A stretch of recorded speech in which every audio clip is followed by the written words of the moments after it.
Cumprimento a todos com a paz do Senhor. Hoje mais um dia de estudo da Palavra de Deus, a nossa Escola Bíblica Dominical.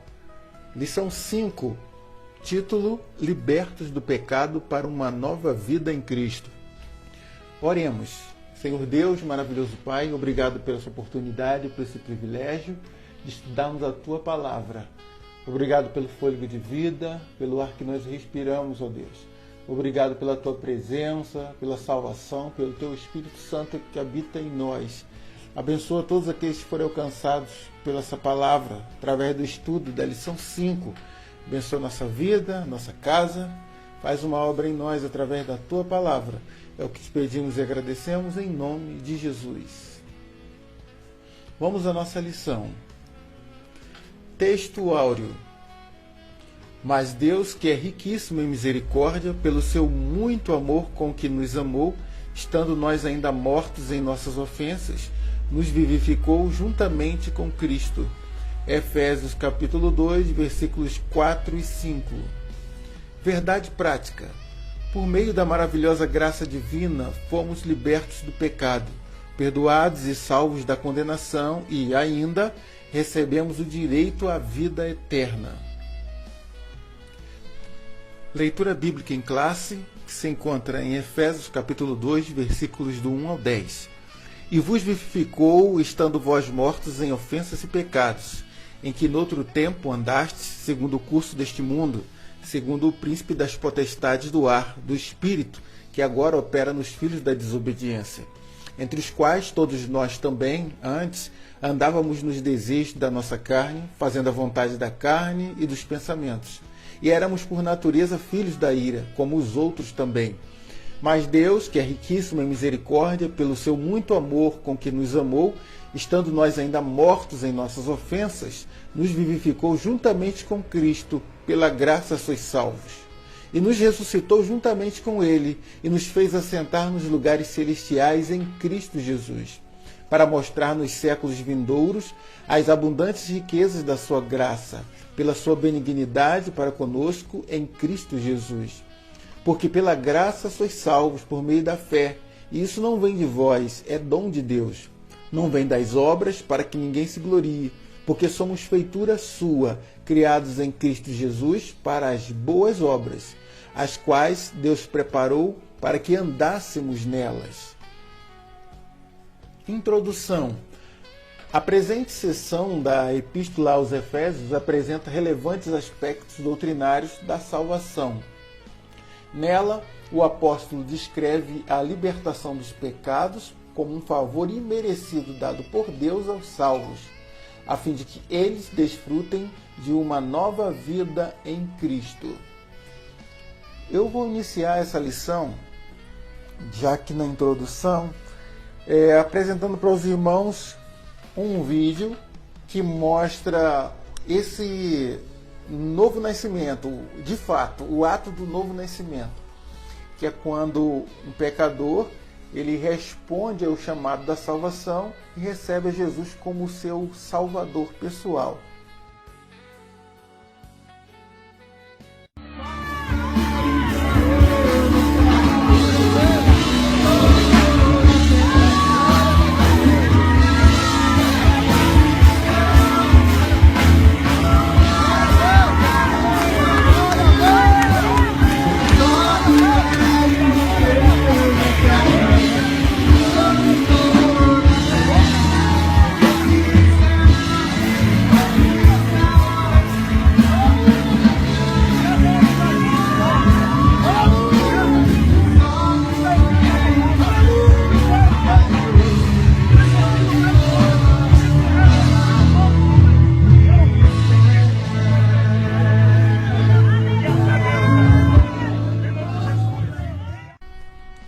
Libertos do pecado para uma nova vida em Cristo. Esse momento em que essa pessoa, ou qualquer um de nós, ou alguém que vem aceitar a Cristo Jesus, é justamente o momento de um novo nascimento.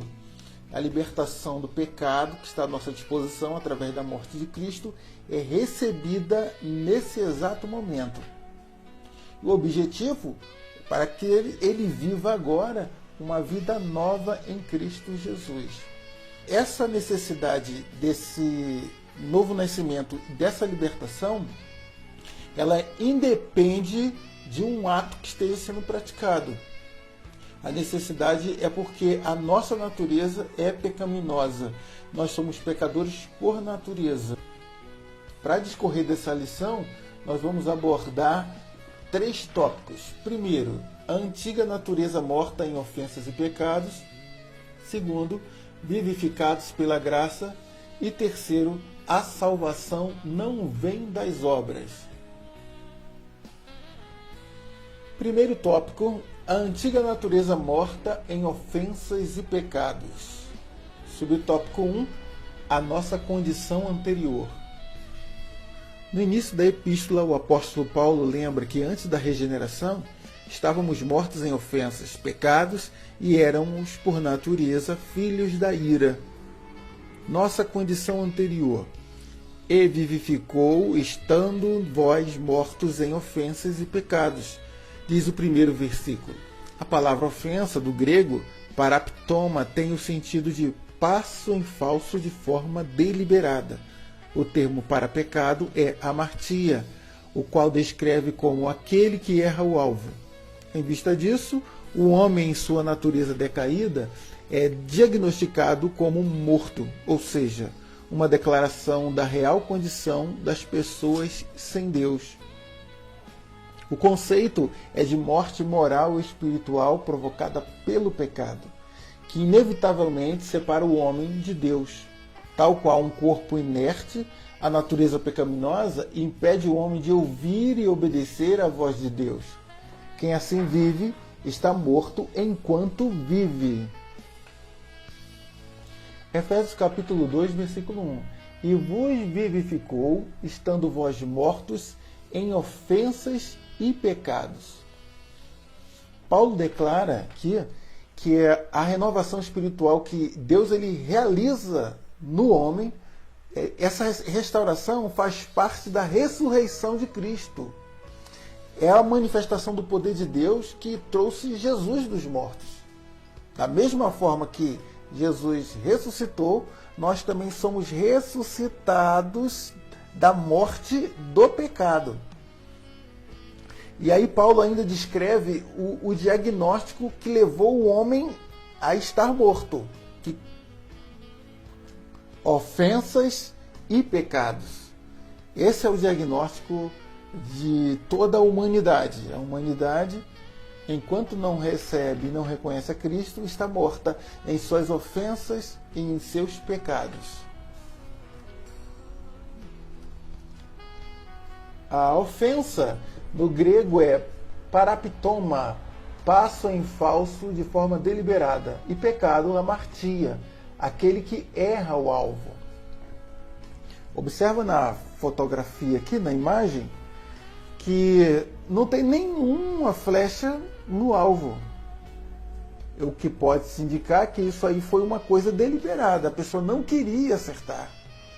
Não acertou por querer. Ou seja, é o pecado cometido como uma escolha. A pessoa conhece a palavra, conhece a vontade de Deus, a palavra de Deus, e mesmo assim desobedece. Então é mergulhado nesse poço sem fundo, que é o pecado, que o ser humano vai acumulando ofensas diante de Deus. O que nos leva ao subtópico 2, nossas ofensas e pecados. Nossas ofensas e pecados. A má conduta em que noutro tempo andastes é descrita por Paulo por meio da metáfora do ato de andar. Refere-se às atitudes erradas adotadas na vida passada do salvo, antes da regeneração. 2.1. Andastes segundo o curso deste mundo. Os costumes eram praticados conforme o sistema mundano da época, tais como a imoralidade, o furto e a mentira. Uma constatação de que o salvo não deve tomar a forma do mundo, relativizar o pecado e muito menos ajustar-se à maneira de viver de seu tempo.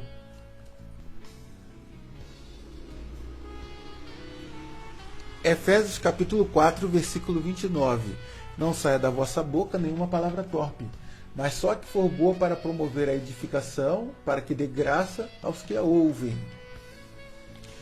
Trazendo para a nossa época, agora com o advento da internet, muitas pessoas elas se sentem corajosas, entre aspas, né, para falar qualquer coisa, postar qualquer coisa. E muitas pessoas têm feito bobagens, né, com esse anonimato. Então nós temos que ter muito cuidado com aquilo que nós falamos, que é o que está na palavra de Deus, né, que Deus nos ensina, mas serve também para aquilo que nós postamos, aquilo que nós escrevemos, porque aquilo passa a ser nosso, como se nós estivéssemos falando aquilo. No momento que aquilo ele sai no meu perfil ou na minha conta de internet, passa a ser meu. Então há que se ter um cuidado muito grande. Da mesma maneira que Paulo falou para os Efésios, a palavra também fala para nós nos dias de hoje. Boa parte do nosso relacionamento é virtual, principalmente agora, nesse momento de pandemia. Efésios capítulo 4, versículo 31. Toda amargura, ira e cólera, gritaria e blasfêmia e toda malícia seja tirada de entre vós. Paulo agora, ele vai relacionando os pecados, ou alguns dos pecados, que entristecem o Espírito Santo. Muito embora hoje em dia, alguns cristãos, eles só classificariam como pecado as iniquidades mais grosseiras. Até mesmo as iniquidades que o próprio mundo reconhece como erro. Então Paulo menciona coisas que vão muito além, coisas que estão só na mente, no espírito da pessoa. Mas o apóstolo Paulo, ele vai a fundo nessa questão junto aos Efésios. Eu coloquei aqui em azul, esses dois versículos, esse detalhamento de Paulo. Aqui em Efésios 4, versículo 29, palavra torpe. Efésios 4, 31, fala de amargura, ira. Isso aqui são coisas que estão dentro da pessoa. Não chega a ser externado. Eu posso pensar que, já que eu não externei, então não tenho aí uma dívida, um pecado. E aquele que recebeu a nova vida de Cristo, ele tem que ir na direção contrária dessas coisas, ainda que elas sejam permitidas e aceitas no mundo atual. Então o crente, ele não pode se conformar ou tomar a forma do sistema mundano no qual ele vive. Então nós precisamos estar caminhando na contramão daquilo que é permitido, daquilo que parece não fazer diferença.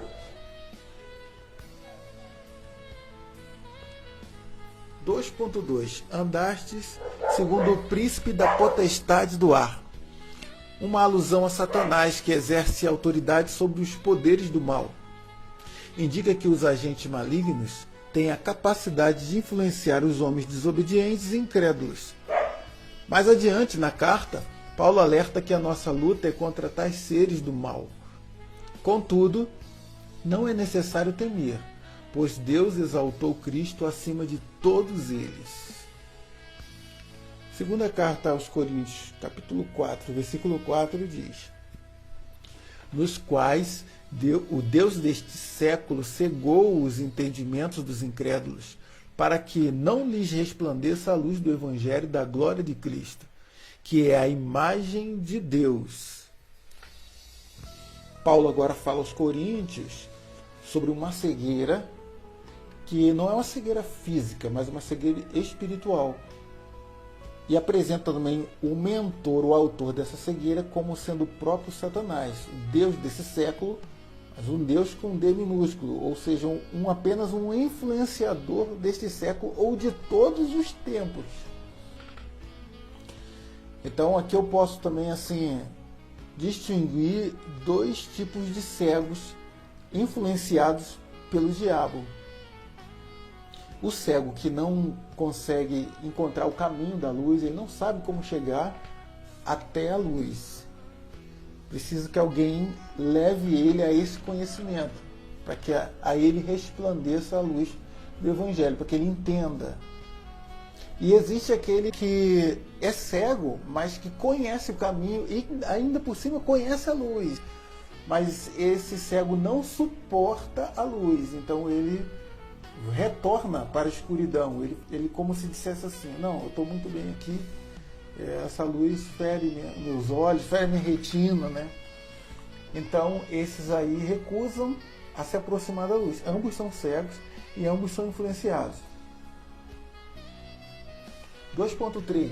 Andávamos fazendo a vontade da carne e dos pensamentos. Refere-se à inclinação para fazer o mal, algo inerente à natureza humana. Estão incluídos aqui os pensamentos pervertidos e a prática de todos os desejos desordenados da carne. Como resultado, éramos filhos da ira, isto é, condenados e desprovidos do favor divino. Paulo sublinha que essa era a nossa condição. Entretanto, aprove ao Pai nos eleger e nos predestinar para filhos de adoção. Gênesis capítulo 6, versículo 5. E viu o Senhor que a maldade do homem se multiplicara sobre a terra e que toda a imaginação dos pensamentos de seu coração era só má continuamente. Mesmo tão distante de Deus, o homem foi alcançado pela sua misericórdia e seu amor. O coração do homem, ele naturalmente, ele está distanciado de Deus. Mas numa iniciativa de Deus, Deus aproxima-se desse homem. Através de Cristo, Deus aproxima o homem distanciado até ele. E isso nos leva ao nosso tópico 2. Vivificados pela graça. Subtópico 1. Alcançados pela misericórdia e pelo amor divino. Por ato de bondade e misericórdia, estando nós ainda mortos em pecados, Deus imensamente nos amou e por isso nos vivificou por meio de sua graça. 1. Alcançados pela misericórdia e pelo amor divino. Após constatar a situação da humanidade sob a ira de Deus, Paulo passa a descrever os atos divinos de amor e de misericórdia que alteraram o quadro caótico da raça humana. Começando com uma conjunção adversativa, o apóstolo declara exultante: mas Deus, que é riquíssimo em misericórdia, pelo seu muito amor com que nos amou. O ato de misericórdia implica compaixão e simpatia para com os indignos. A carta aos Efésios ensina que, ao prover à humanidade o meio de escape da imerecida ira, Deus não se mostra apenas misericordioso, mas abundante em misericórdia.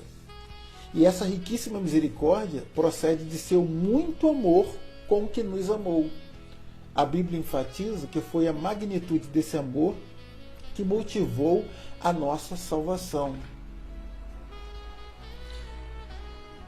Efésios capítulo 2, versículo 4. Mas Deus, que é riquíssimo em misericórdia, pelo seu muito amor com que nos amou.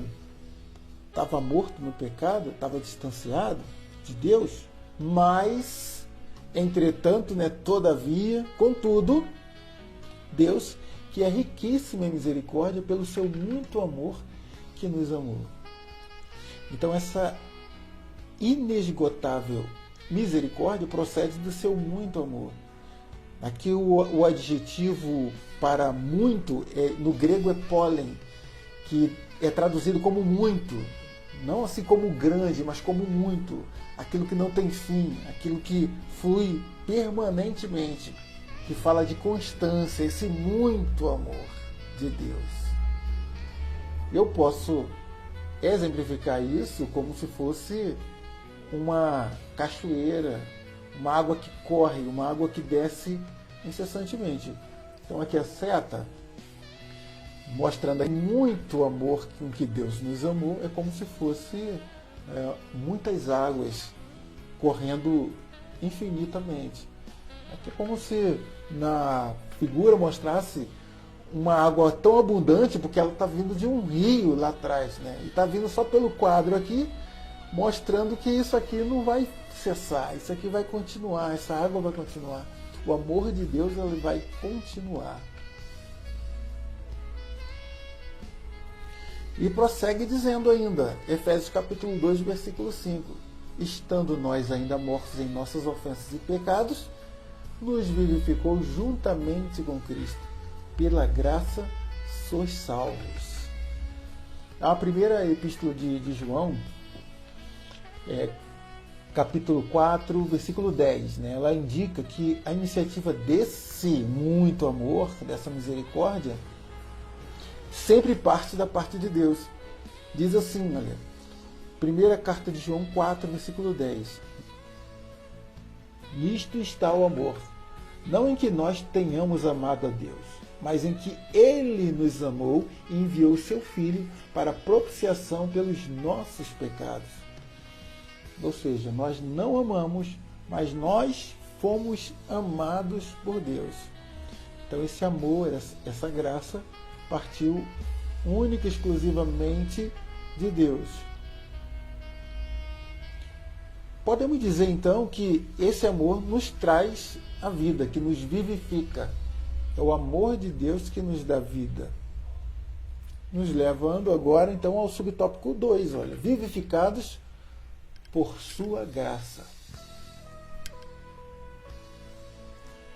Descrevendo as dádivas divinamente concedidas aos salvos, o apóstolo enfatiza que o amor de Deus nos alcançou, estando nós ainda mortos em nossas ofensas. Isso significa que não éramos merecedores desse amor, mas que, mesmo assim, Deus nos vivificou juntamente com Cristo. Essa frase quer dizer que nascemos de novo. Não estamos mais mortos, pois Cristo nos deu vida outra vez. Fomos vivificados sem mérito algum. Tudo foi efetivado por meio da graça, o favor imerecido. Voltando à primeira parte do capítulo 2 de Efésios 5, estando nós ainda mortos em nossas ofensas, nos vivificou. Nós estávamos em desobediência, nós estávamos no pecado. O que nós merecíamos? Merecíamos a morte. E a palavra de Deus em Romanos diz isso, que o salário do pecado é a morte. Porém, Deus, ele nos ofertou a vida, nos deu a vida através de Cristo, mesmo que nós não tivéssemos a iniciativa para alcançar essa vida.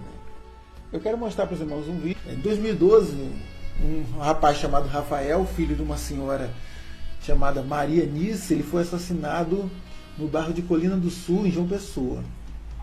E um rapaz chamado Alisson foi preso pela polícia e apontado como o autor do crime do filho dessa senhora Maria Nice.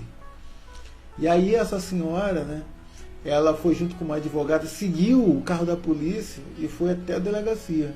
Aí lá estavam as câmeras, né, fazendo o acompanhamento da prisão. Então ali diante das câmeras ela pediu autorização aos policiais para falar com o assassino, esse rapaz chamado Alisson. E aí nesse vídeo vocês vão ver o que essa mãe ela falou para esse assassino do seu filho. Olhe para mim. Você está perdoado em nome de Jesus. Eu sou uma cristã e eu estou lhe perdoando. Vou continuar orando, Alisson. Eu nunca vou lhe visitar onde você vai estar porque eu não tenho coragem de ir lá. Olhe para mim. Mas eu vou estar orando. E você vai encontrar esse Deus que eu sirvo. E você vai servir Ele.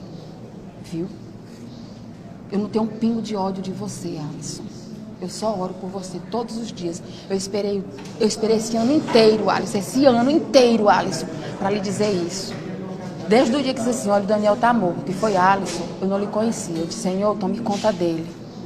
E hoje eu tô triste, Alisson, por você, porque você matou mais um. Eu tô triste. Olhe para mim, Alisson, você precisa olhar. Você não deixou, você não me deu a chance de olhar nos olhos do meu filho antes dele morrer. Porque você matou ele antes de eu vê-lo. E você sabe que Daniel não era um menino ruim. Você sabe o quanto Daniel era bom, trabalhador. Mas eu tô aqui. Vou continuar orando por você. Senhor, acompanhe a Alisson, onde ele estiver, Senhor. Não largue dele um minuto, Senhor. Toque na alma dele, como o Senhor tem tocado na minha. Dá o conforto à mãe dele, Senhor, que deve estar sofrendo tanto quanto eu. Eu agradeço, Senhor, por tudo, em nome de Jesus. Amém. Que imagem bonita pela atitude da mãe, mas triste pelo que aconteceu com o filho dela. Observe que essa senhora Maria Anissa, que teve a iniciativa de ir atrás do criminoso para oferecer perdão a ele. Deus, ele foi muito mais além, porque ele nos deu vida através do perdão e ainda nos exaltou. Ela perdoou o assassino do filho dela, né? Foi uma coisa realmente, uma atitude cristã. Mas ela disse, olha, eu não vou te visitar, não tem como te visitar. Então, ela ofereceu perdão e agora vai depender dele, né? Receber, aceitar esse perdão ou não. Mas Deus foi muito mais além, Ele nos perdoou e ainda nos exaltou, nos colocou numa posição privilegiada. Deus ainda nos acompanhou nessa posição. E isso nos leva para a nossa próxima fase. Subtópico 3. Exaltados por sua graça. O apóstolo dos gentios ainda destaca que o poder de Deus nos ressuscitou juntamente com ele e nos fez assentar nos lugares celestiais em Cristo. Observe que a palavra juntamente indica que Deus concede ao homem os mesmos benefícios alcançados por Cristo: a ressurreição, a vida eterna e o galardão nos céus. Assim, ao conceder tais bênçãos aos homens, Deus mostrou as abundantes riquezas da sua glória. Desse modo, ratificamos que a salvação e seus privilégios são conferidos pela imensurável graça de Deus, o favor imerecido. Efésios capítulo 2, versículo 6. E nos ressuscitou juntamente com ele e nos fez assentar nos lugares celestiais em Cristo Jesus. Deus nos vivificou juntamente com Cristo. Esse termo juntamente ocorre aqui em Efésios capítulo 2, versículo 6, 2 vezes. E no versículo anterior, versículo 5, uma vez. Ou seja, nos vivificou juntamente com Cristo, ressuscitou com Cristo, nos fez assentar com Cristo. Isso indica que nós somos identificados com Cristo, na sua vida, na sua morte, na sua ressurreição, na sua ascensão, sinalizando assim que tudo aquilo que o poder de Deus fez por Cristo também faz e fará a favor daqueles que creem nele.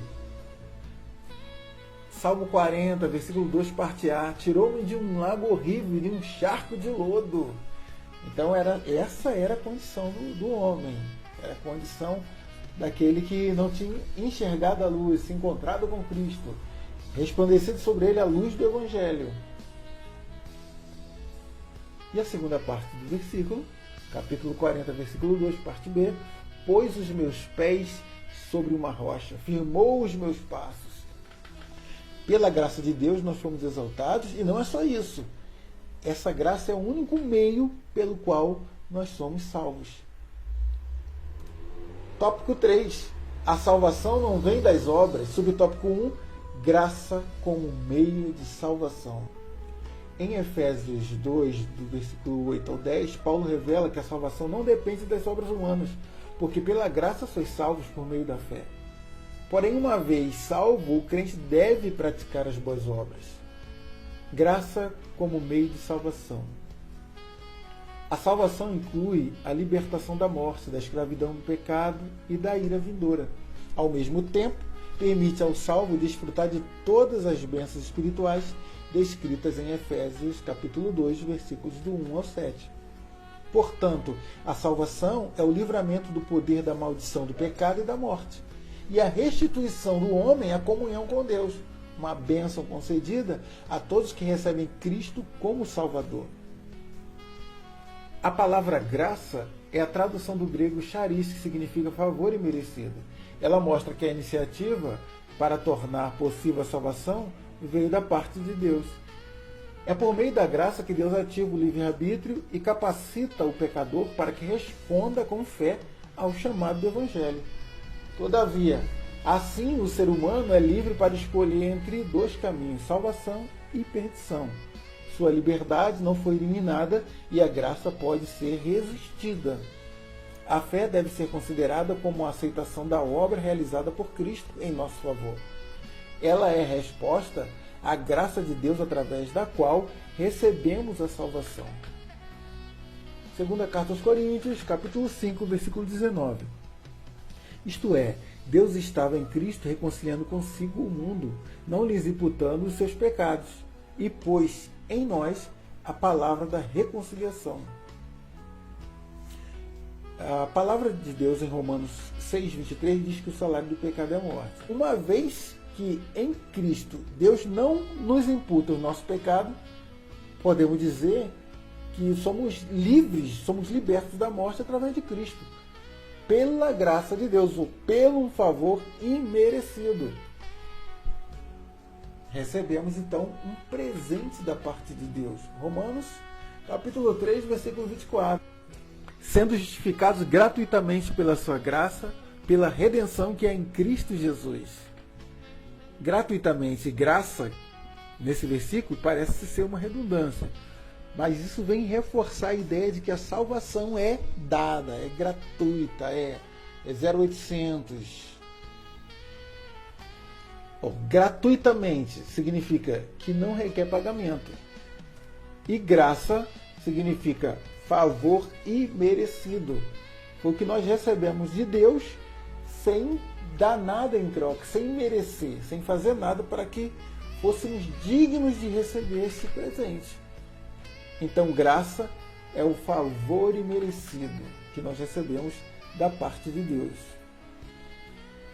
Agora, embora nós não tivéssemos feito nada para receber essa graça, as nossas obras, elas são sim evidência de que nós fomos salvos.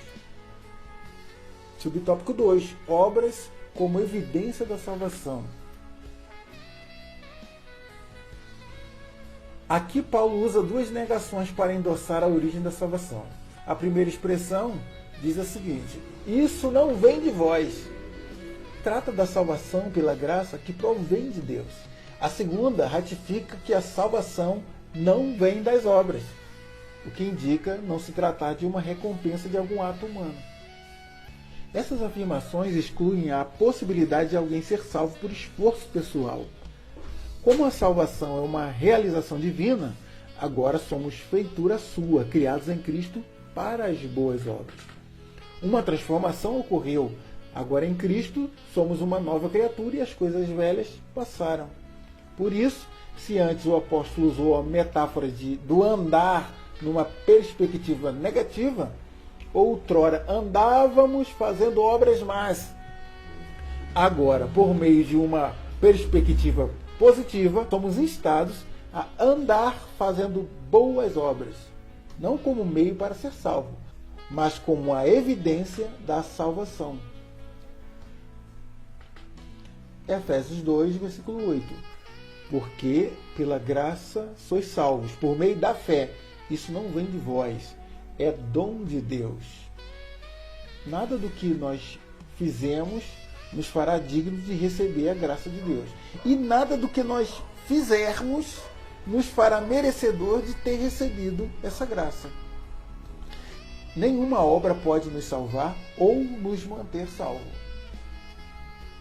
Conclusão: antes da regeneração, éramos filhos da ira e condenados à perdição eterna. Por ato do amor divino, por meio de sua maravilhosa graça, nos tornamos filhos por adoção. essa gloriosa salvação nos foi concedida independente de nossas obras. A partir da salvação, passamos a praticar boas obras que glorificam a Deus, nosso Pai. Fomos vivificados por Cristo. Graças a Deus por isso. Damos graças a Deus porque fomos alcançados. Porque merecemos? Não, mas porque Deus teve misericórdia de nós. Nos concedeu a sua graça, seu favor imerecido. Recebemos de presente sem merecer nada. Por isso Cristo fala, de graça recebestes, de graça dai. Que Deus abençoe você, que Deus abençoe essa nova vida. Se você ainda não tem essa nova vida, que Deus possa abrir o seu coração, que o Espírito Santo possa entrar, fazer morada dentro de você através da palavra de Deus. E que você possa receber a vida com abundância, que só Cristo pode dar. Deus vos abençoe. Domingo que vem nós vamos estar estudando a lição 6, a condição dos gentios sem Deus, que será ministrada pelo nosso presbítero Daniel. Essa foi a lição 5, libertos do pecado para uma nova vida em Cristo. Obrigado pela sua atenção. Deus abençoe a todos, em nome de Jesus.